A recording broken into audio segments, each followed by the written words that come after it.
Возложение цветов у памятных мест – новая традиция, которую Александр Беглов ввел лично для себя. Своеобразный знак уважения к территории и ее жителям.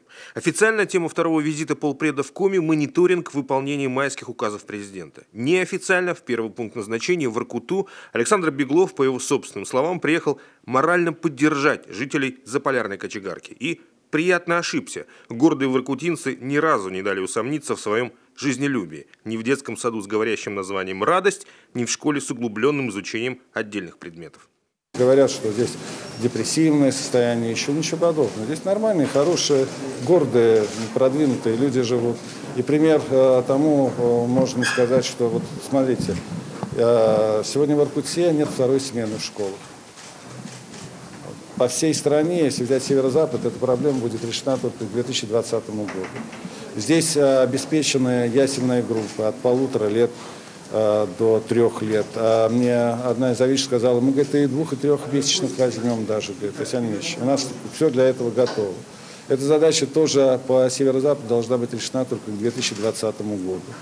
Никакой показухи, никаких отдельно взятых побед. Пункт назначения аппарат полпредства выбирал для себя сам. И снова ни в Воркуте, ни в Ухте никаких совещаний с политической элитой, никакой экономики. Только живое общение с людьми. В Северной Жемчужине, правда, после заполярных детишек и школьников аудитория была серьезней. Студенты УГТУ, одного из самых стильных и серьезных вузов Северо-Запада. Учебный полигон с почти полностью воссозданным процессом добычи нефти полпреда впечатлил. Это натуральный промысел. Вот эти станок-качалка, да? Это у нас всякие проводительные цепочки. Чем выше будет ваше образование, тем больше у нас будет шансов получать нормальную пенсию. Мы этим перед предыдущим поколением пока похвастать не можем. С этих слов Александр Беглов начал общение со студентами. Его лекцию про внешние и внутренние угрозы государству зал слушал в абсолютной тишине. Глава республики в общении с молодежью был не менее активен. Меня всегда радует общение с нашей молодежью, потому что это очень заточенные на результат люди.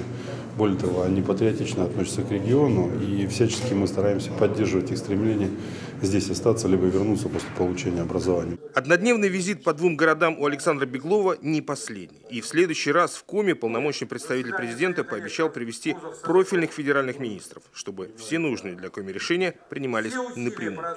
Максим Васильев, Олег Юшков, телеканал Юрган, Воркута, Ухта.